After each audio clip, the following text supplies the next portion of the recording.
Qandaysan? Жақсыңар? Oho. O.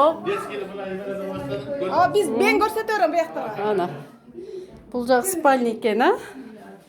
Bu жақ шынка мен жейміз спальня.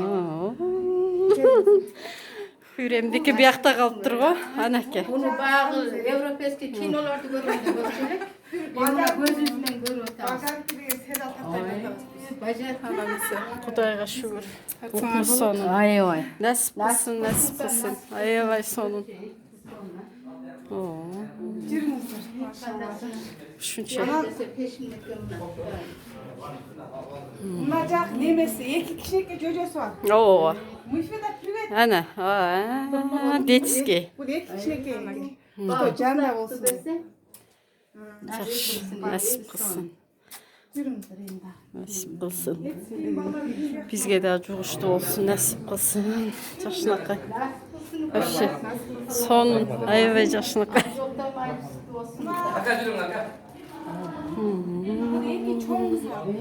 Ана. Анаке. Охо.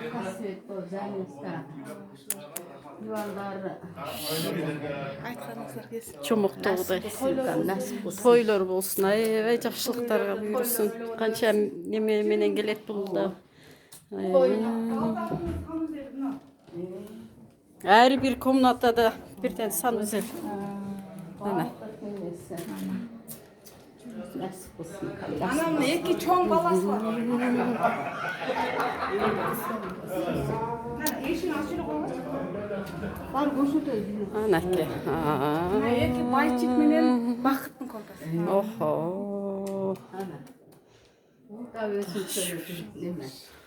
Қандай соны? Sen eskalarınızın var pasiyete. Anamda aboyları, neneleri, divanları. Nasip olsun kan, nasip olsun. Соның дивандар, кілемдерді айттыңыз.